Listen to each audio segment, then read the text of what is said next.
Hello everyone, and thank you for joining me.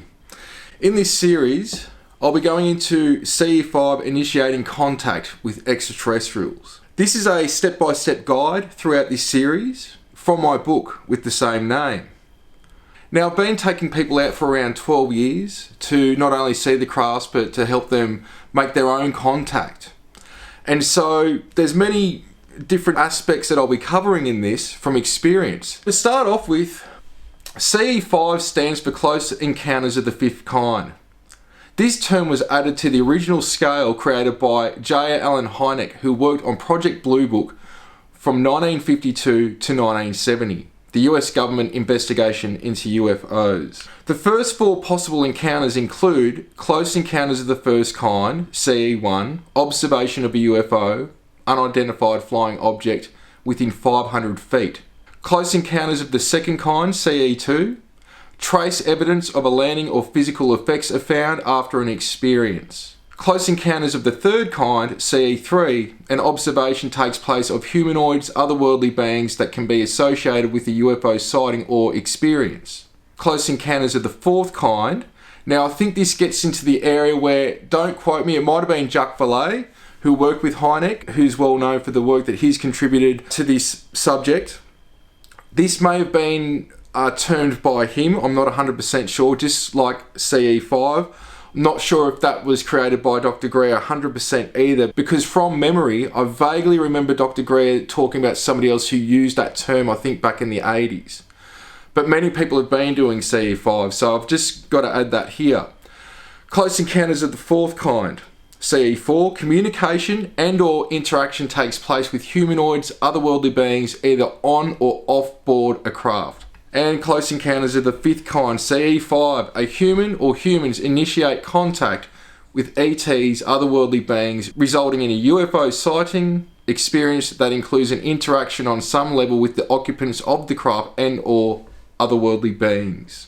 Now, things to consider, this is just food for thought again. Nothing is guaranteed to happen from using these tips and tools. It's not about summoning crafts, and universal peace and an open dialogue is really what this is about, and your own inner development. CE5, it's two-sided. You've got your own individual contact, and then it's taking that to another level where you're now doing it in a group of people. Going on, things to consider is creating a dialogue to get acquainted and have a relationship with the greater family of men. This can ultimately lead to connecting with your own God self and your multidimensional self/mind. So the awakening process. Everyone's on their own journey. And I think what needs to be done in a group setting, as well as just in life in general, is respect for one another's journey. People are at different stages of, we could say, their own evolutionary process. Some people are more non-physical with their perspectives and experiences, while others are more physical or need tangible proof. And I think this is where there needs to be a balance of everything. Remembering that we can only see a fraction of 0.005% of physical matter, and that's the visible light spectrum. And that there is so much unseen to us which we can't even see 99+% of it.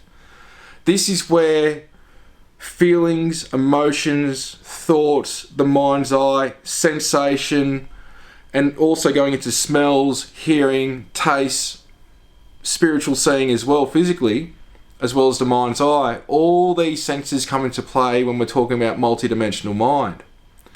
And so some people are going to delve into this from a nuts and bolts perspective, which is great, but you can only get so far with that.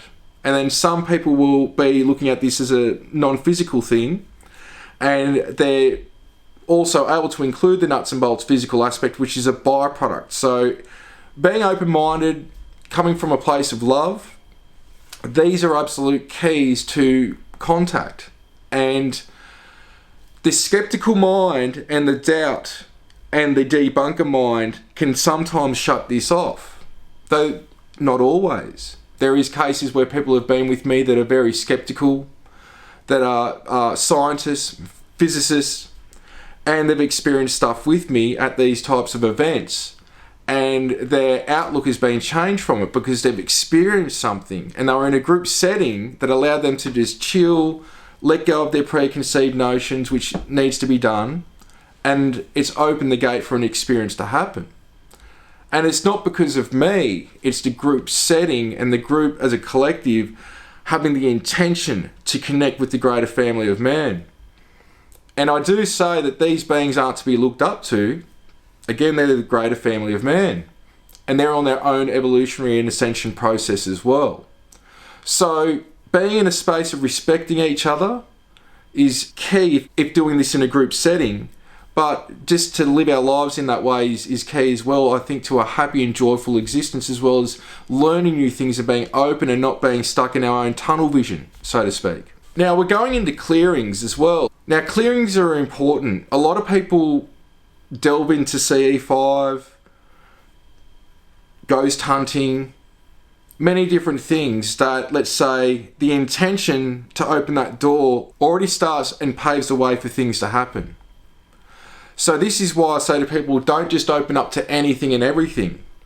You'll be surprised what can happen if you do, and the negative things that can be a byproduct of it if not knowing how to protect yourself. Because some of these entities out there, even though they're another aspect of Source Creator, God, they can wreak havoc on you. And opening up, you can bring in, let's say, past spirits that were affected by drugs and alcohol or that haven't crossed over yet. Negative entities, demonic entities, archonic entities, parasitic thought forms. So you want positive experiences. You want experiences to help you grow, to help you expand yourself, your mind, your outlook, to evolve, to learn about other cultures, to learn about ourself mainly, because the more that you delve into this, and what I'll tell you is that the experiences are about you, no one else. Now that's where it's a little bit different with CE5, because now you're doing it in a group setting and you're initiating contact as a group. But there's still stuff that you'll take individually from that. So people want to know why they're experiencing this, why them. It's not that they're special. It's not that I'm special.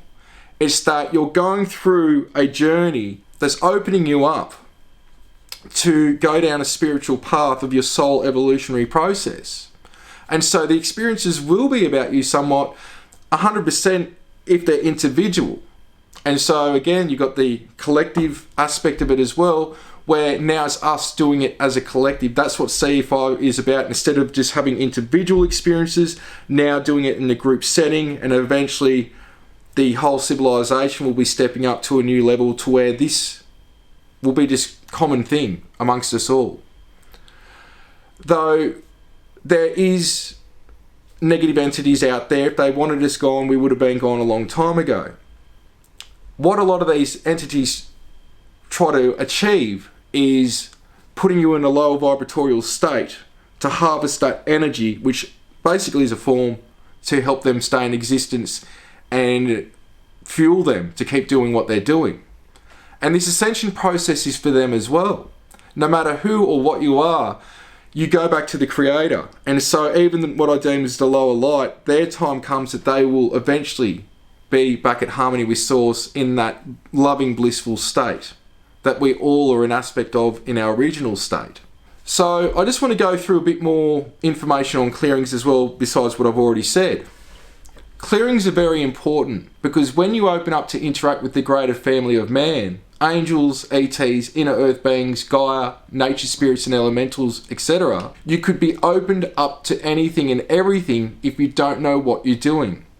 You might accidentally invite undesirable beings to come in, including demonic, archonic, reptilian or lower light energies. Clearings can assist with eliminating old emotional patterns and heal the past and everything else that no longer serves us. Psychic attacks can sometimes happen out of the blue. You might think of something negative that happened years ago, and as a result, you re-experience negative emotions for hours on end.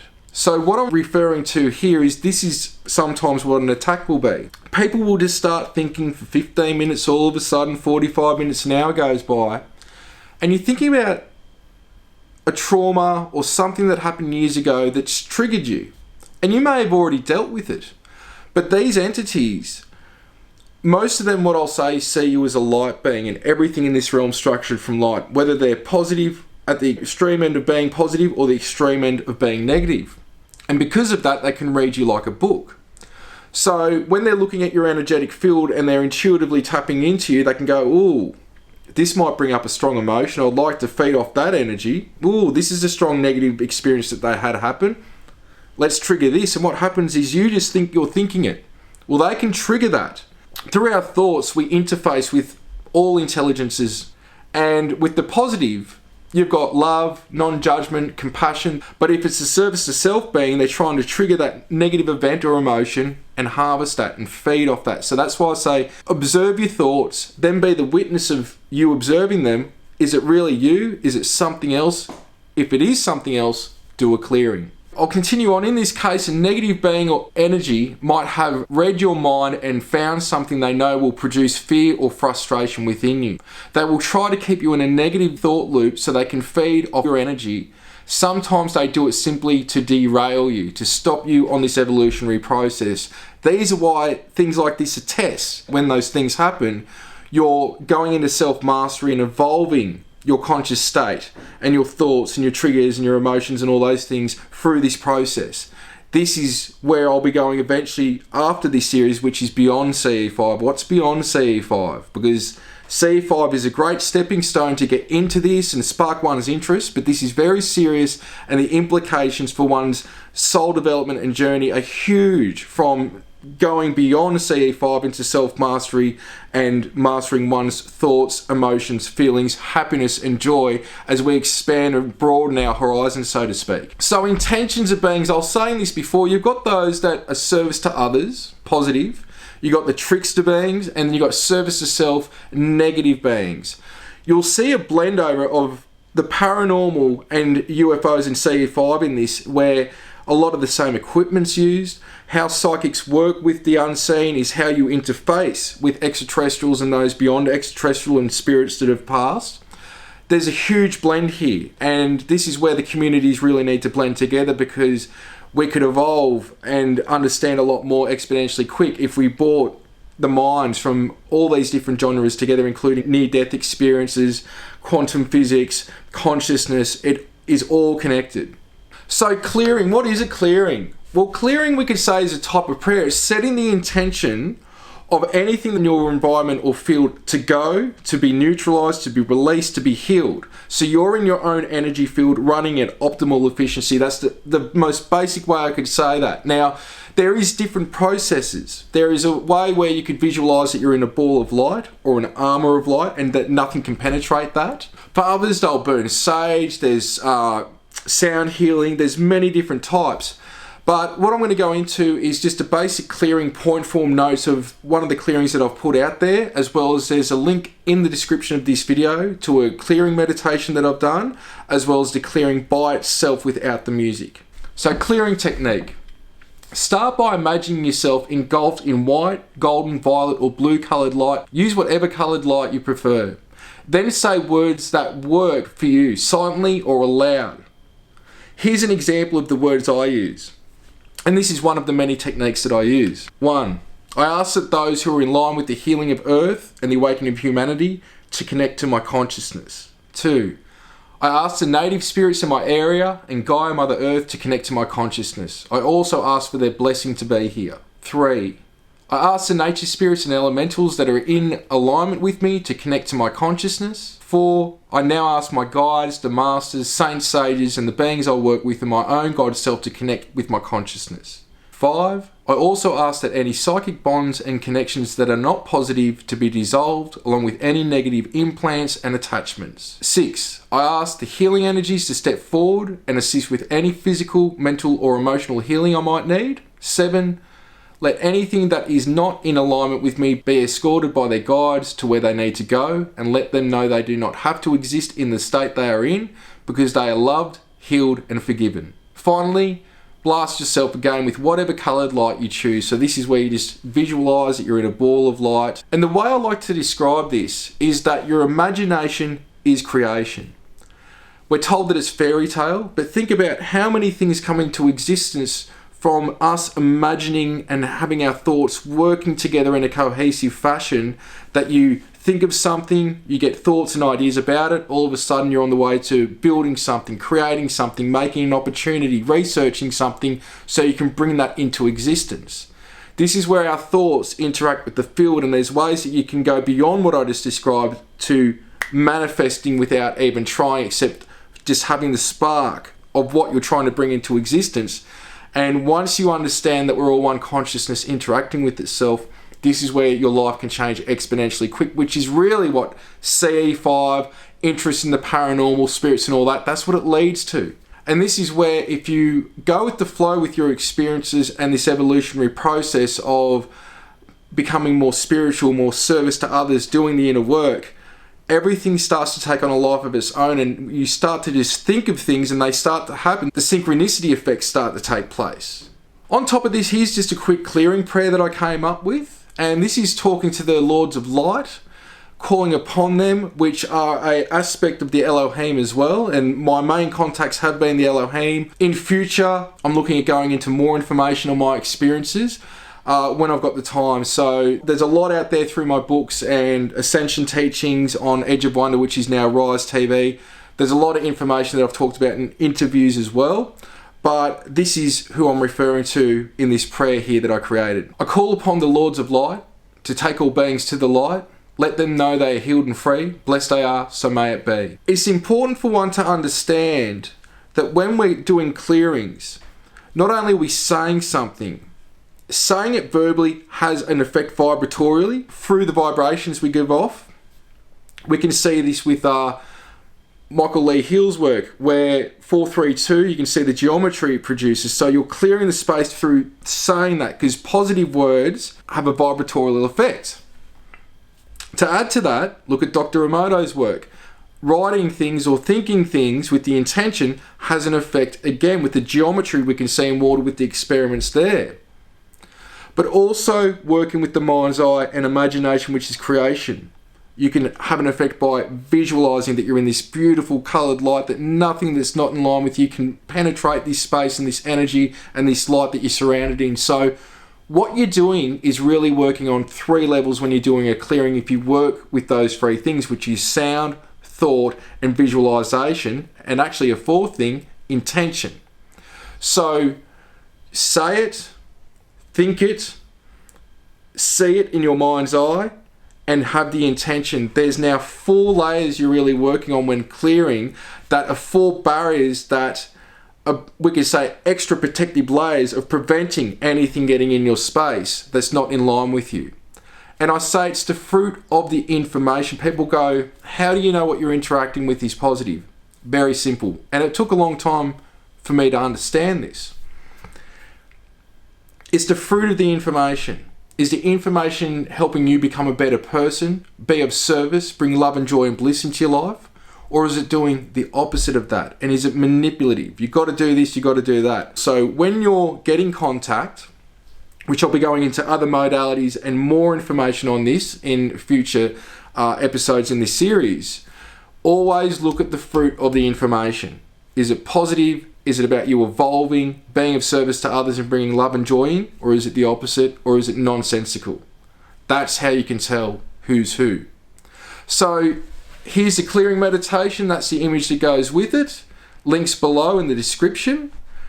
Give it a go yourself. This is, before I go into anything else, this is what I recommend highly to play with in your own way. Use this meditation, mix it up, change it, swap it around, use it, don't use it. But if you delve into this, I 100% recommend that you do some type of clearing. So going further from this, before we wrap it up, keys to making contact. Meditation, clearings, intention, and connecting to the heart space. These 4 things are absolute keys to having results, making contact. And that is something I just want you to think about before delving any further. Be careful what you wish for, because once you get on this journey, your life will never be the same. I can tell you that. There'll be ups, there'll be downs, but it will be a evolutionary process and a development process like no other, that you would wish it no other way, so long as you stay in the heart space and keep grounded during it. Because if not, things can go awry and you don't want that. I'm basically going through this, giving you tips and tools to prevent any mishaps, limiting negative things coming through, because either way, there will be times, whether it's a negative thought or things are going downhill for you, there is a breaking of the old patterns to get into the new, and sometimes what may seem like negative things are happening are actually part of you getting to the new chapter. You have to go out with the old, in with the new. And when you hit that middle stage between the two, friends can drop away, family can think you're nuts and even drop away. The things that you used to do or places you used to go, all that can start to drop away. But what happens is, in this topsy-turvy stage, you go into a new chapter in the book and new people start to present themselves, opportunities present themselves, people that are in alignment. So this is where every aspect, your outlook on life, how you treat yourself and treat others, how you eat, exercise, all these different things come into play. And that's why really the major proof with Contact is seeing how people's lives change overnight. And the same happened with me and continues after this many years to still be a process of me being inspired each day to become a better person and be of service. So even if your life seems to be upside down, this is normal for the spiritual process. Many don't speak about it. And there's many reasons for that, whether it's just people focusing on their own, their own journey, their own outlook on life. This is something that happens to everyone, is that it's out with the old, in with new in this evolutionary process, and it can be lonely at times. This is where self-mastery through the mindset is key to see a brighter and better day. So we're going to wrap it up there and just let the light shine that's inside each and every one of you beautiful beings, and I hope this has been beneficial. Blessings and thank you.